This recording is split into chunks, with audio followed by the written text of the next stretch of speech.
Hallo meine Lieben, heute der zweite Tag in meiner Weihnachtsgeschenkideen-Serie und heute machen wir ein Servierbrett und wir machen nicht das Servierbrett selber, sondern wir beschmücken das Servierbrett und wie ihr das machen könnt, mehr dazu gleich nach dem Intro.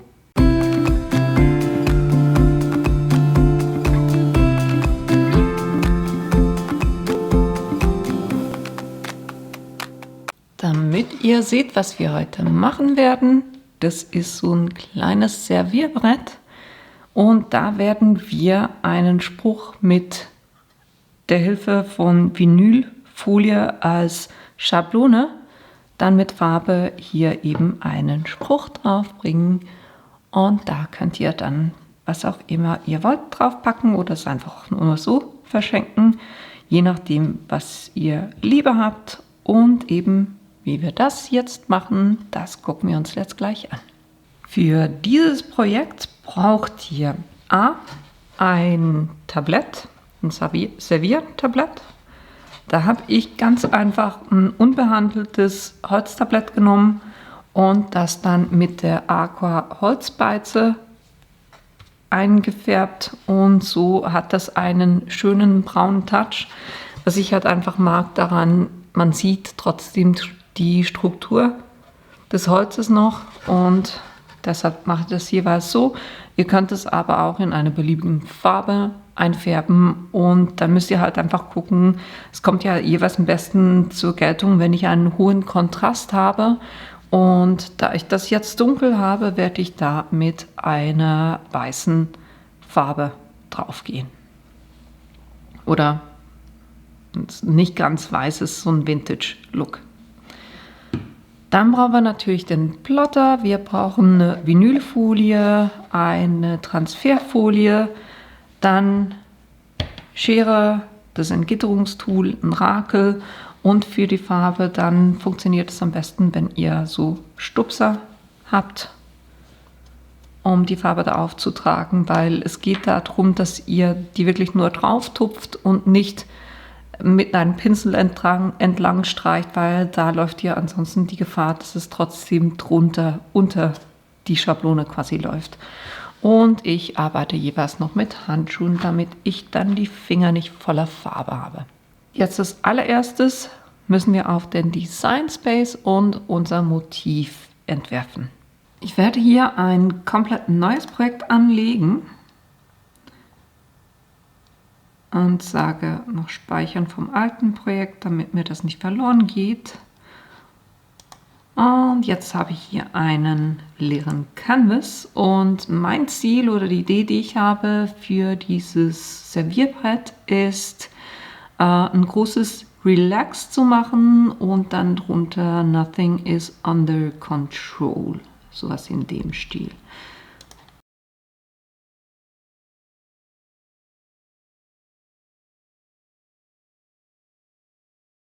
Jetzt muss ich die Schriftarten auswählen. Im Moment habe ich einen absoluten Liebling und der heißt Atocha. Das ist das hier für das Relax. Und das Nothing is under control nehme ich Seasoned Hostess. Jetzt bin ich nicht ganz sicher mit dem Atocha und mache einfach Ctrl+C, Ctrl+V und versuche da kurz noch eine andere Schrift.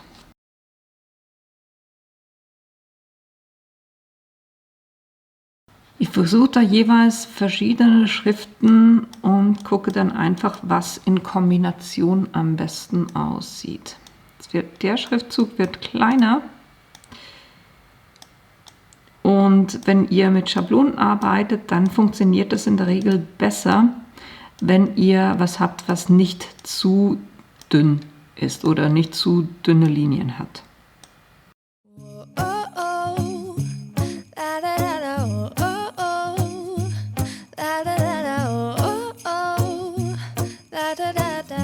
Making our Christmas memories. I've been working talking so much lately. I can barely find. Was ich jemals versuche, ne, mit der Schriftart so ein bisschen das zu widerspiegeln, was ich sage. Ne? Das Relax ist eine schöne, geschwungene Schrift und das Nothing is under control, da geht es ja um Chaos und durch diese unterschiedlichen Höhen und das Eckige und Runde sieht es so aus wie außer Kontrolle. Und deshalb finde ich den Schriftzug hier am besten. Jetzt mit der Schablone werde ich da gucken, dass ich das so ein bisschen weiter auseinander mache. Dass da wirklich genug Platz zwischen den Buchstaben ist.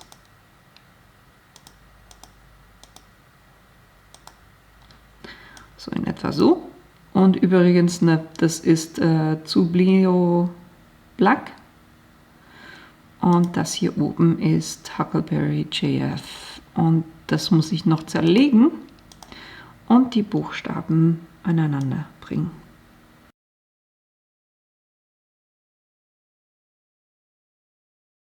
Dann alles markieren und das verschweißen.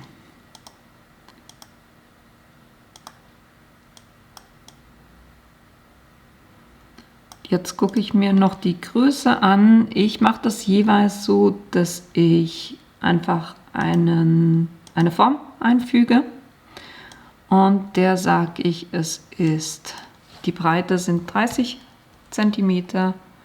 Nehme die Verkopplung raus und sage, in der Höhe sind es 20 cm. Dann weiß ich, das ist die Höhe und Breite meines Brettes. Das gebe ich noch ganz in den Hintergrund. Und jetzt kann ich mit den beiden Schriften arbeiten, damit die da reinpassen.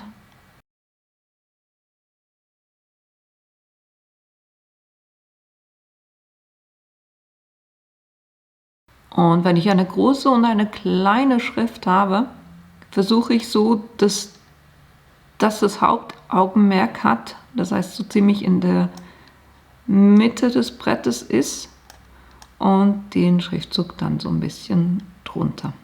Das heißt, ich habe hier oben mehr leere Fläche als hier unten. So, was ich jetzt noch mache, ist, das alles auszurichten, und zwar horizontal zentriert. Jetzt merke ich, hier vorne passt es mir nicht so ganz, hier schließt es ziemlich ab. Aber hier habe ich zu viel Leerraum. Man muss es immer so ein bisschen angucken, wie wirkt das Ganze. Und wenn ihr da wollt, dass da noch so ein bisschen Spiel drumherum ist, könnt ihr zum Beispiel Kreise oder Sterne, je nachdem, was ihr lieber mögt. Ich würde sagen, ich gehe mit Stern. Wir machen es ja für die Weihnachten, ne? Das heißt, ich verteile jetzt hier einfach noch ein paar Sterne mit Ctrl+C, Ctrl+V. Yeah, spend my time running around, keeping people pleased. But this is my favorite holiday. It's a chance to start over new, 'cause I missed you so. So in dem Stil. Und jetzt kann ich das hintere Element wieder löschen, das brauche ich nicht mehr.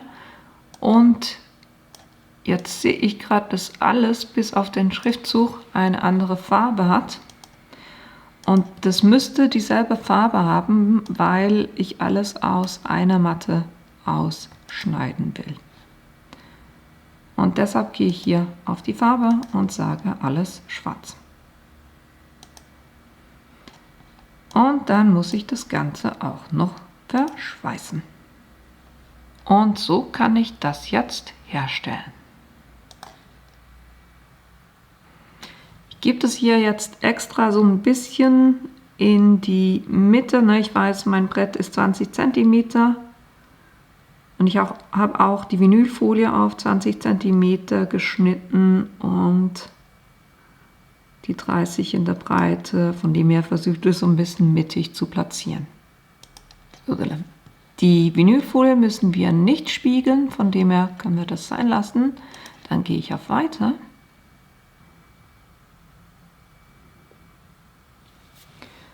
Dann muss ich das Material auswählen, dann nehme ich Vinyl und er sagt mir, ich soll die Feinschnittklinge laden und dann die Matte laden. Letting go of everything but you. These are the good times with you. Baby, this year it's just gonna be you and me. Hang by the fire and chill. Isn't this... Wenn er fertig ist, sagt er euch das, dann könnt ihr die Matte rausnehmen. Und dann brauchen wir den Plotter auch schon wieder nicht mehr. Und auf dem Design Space denkt dran, dass ihr da das Projekt auch speichert, damit ihr das für ein anderes Mal auch wieder zur Verfügung habt. Jetzt müssen wir das Ganze noch entgittern, und zwar nicht das ringsherum, sondern das, was ihr schlussendlich als Schrift haben wollt, respektive auch die Sterne. Supposed to be making our Christmas memories. Oh, and I've been longing to hold you close. Forget about everyone else. Isn't this how it's supposed to be? Making our Christmas memories. Oh, oh, la da da da, oh, oh, la da da da, oh, oh, la da da da. Ich habe hier ein kleines Thema mit meiner Vinylfolie, weil ich die aufgerollt aufbewahre. Und dann kann das manchmal sein, gerade wenn sie langsam dem Ende entgegengeht, respektive das Innerste der Rolle, dass die anfängt, sich so ein bisschen zu kringeln. Ich versuche das kurz ein bisschen zu retten. Es hat jetzt natürlich nur funktioniert, weil ich ein grobes Design habe. Wenn ihr dann filigranes Design habt, dann könnt ihr sowas nicht machen. Aber ich glaube, so habe ich es hingekriegt.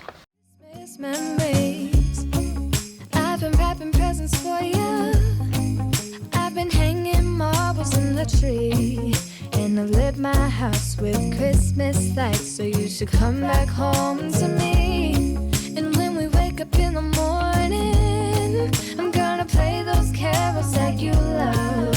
We'll be singing. Dann könnt ihr nochmal kontrollieren, ob ihr wirklich alles erwischt habt. Und wenn das der Fall ist, dann können wir das übertragen. Ich löse da jeweils nicht den ganzen Teil ab, sondern nur einen ersten Bereich und lege die dann flach hier drauf, auf das Design.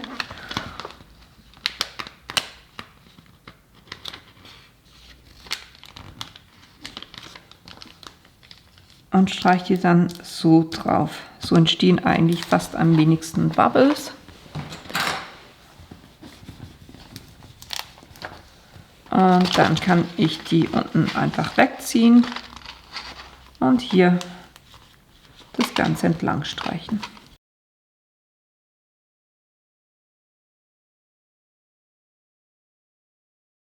Das Teil braucht ihr nicht wegzuschmeißen, weil die Folien könnt ihr effektiv auch nochmal verwenden. Und jetzt kann ich hinten die Abdeckung von der Vinylfolie lösen.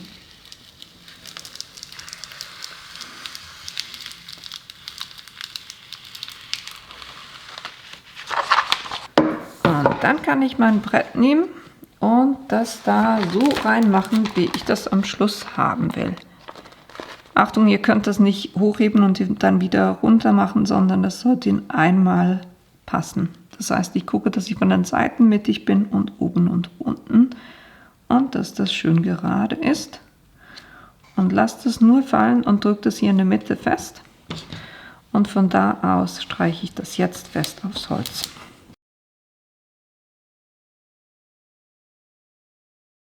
Die Vinylfolie muss wirklich super gut da drauf haften. Und dann kann ich die Übertragungsfolie ablösen und die möglichst flach wegziehen, damit ihr die Vinylfolie nicht wieder hochhebt.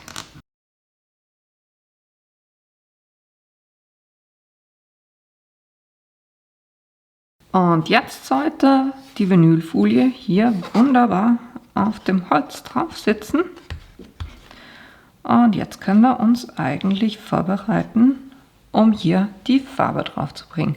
Und ihr seht auch, ne, ich habe wirklich geguckt, dass ich genug Vinylfolie ringsherum habe, dass wenn ich ein bisschen kleckere, dass da nicht plötzlich fälschlicherweise Farbe drauf kommt, die da nicht hin soll. Und jetzt könnt ihr die Farbe nehmen und ich würde euch da anraten, die kurz ein bisschen umzurühren, damit die wirklich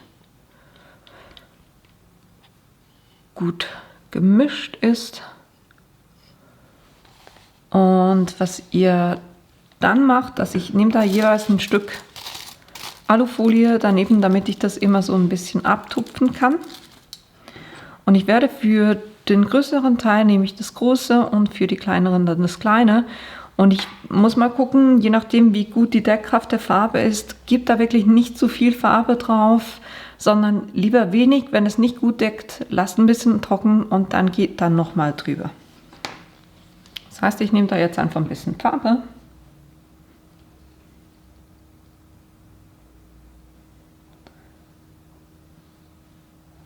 Und tupfe die auf der Alufolie ab, damit ich da nicht so viel Farbe auf dem Sporn habe. Und dann kann es losgehen. Melodies until the sun comes up. These are the good times with you. Baby, this year it's just gonna be you and me. Hang by the fire and chill. Das heißt, wenn ihr die Konturen von dem Schriftzug noch seht, dann ist es ein gutes Zeichen, dann habt ihr nicht zu viel Farbe drauf. Ich gehe jetzt hier nochmal drüber, damit es eine bessere Deckung hat.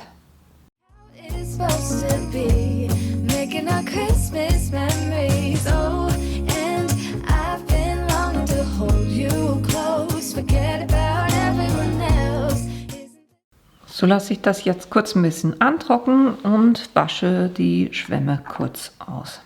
Und wenn das Ganze so ein bisschen angetrocknet ist, dann könnt ihr versuchen, ob ihr die Folie abziehen könnt. Es ist immer ein bisschen tricky, den richtigen Zeitpunkt zu finden. Wenn man es zu lange trocknen lässt, kann es sein, dass die Farbe sich mit der Folie zu fest verbindet und man dann quasi die Farbe wieder mit abzieht. Und ja, wenn man es zu schnell macht, dann kleckert man, ne? Aber wir gucken jetzt einfach mal.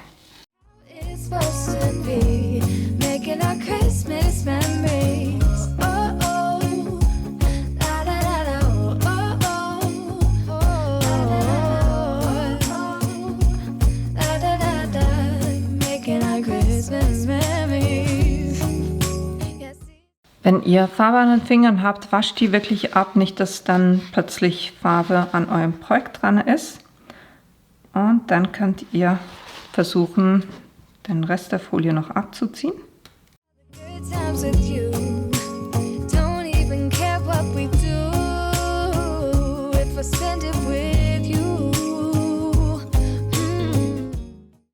Wenn wir uns das jetzt angucken, das hat ziemlich gut funktioniert. Es hatte teilweise Stellen, wo es mir die Fasern ein bisschen aufgerissen hat. Kriegt fast so ein bisschen Vintage-Style, finde ich eigentlich auch ganz cool. Und was ich jetzt damit machen werde, ich lasse das wirklich komplett noch austrocknen. Und ihr seht hier wirklich, ich finde es cool. Es ist wirklich, sogar der kleine Innenteil des E's hat ohne Verschmieren funktioniert. Es sieht richtig cool aus. Und eben, was ich jetzt noch machen werde, ist, ich werde das Ganze trocknen lassen und dann werde ich das Ganze noch mit einem Klarlack einsprühen, damit es dann auch wirklich nicht durch Sachen, die da drauf gestellt werden, beschädigt wird. Und danach ist es eigentlich auch schon fertig, um das zu verschenken. Ich habe so die Idee, dass ich da irgendwas drauf packe für so einen coolen Videoabend oder Filmeabend. Und wenn man es dann wegnimmt, dann kommt dann das hier zum Vorschein. Aber da könnt ihr, was auch immer ihr wollt, da drauf packen oder es auch einfach nur so verschenken. Und eben auch in den Sprüchen seid ihr da komplett frei. Und ihr seht auch, wie filigran ihr gehen könnt. Aber hier wirklich der Tipp, ne, ihr seht selbst diese Schönschrift. Ich habe eine gewählt, die nicht zu feine Linien hat, damit ich da nicht ein Problem bekomme. Aber mit so eher dickeren Schriften funktioniert es wirklich super. Und das war's eigentlich auch schon für heute. Ich hoffe, euch hat diese Idee gefallen und ihr habt Lust, es selber auch auszuprobieren. Die Materialien, die ich verwendet habe, die werde ich euch unten in die Links reinstellen. Und wenn ihr meinen Kanal bis jetzt noch nicht abonniert habt, dann tut das doch bitte, weil das hilft mir tatsächlich auch weiter. Und ich hoffe, wir sehen uns morgen wieder mit der dritten Idee. Bis bald!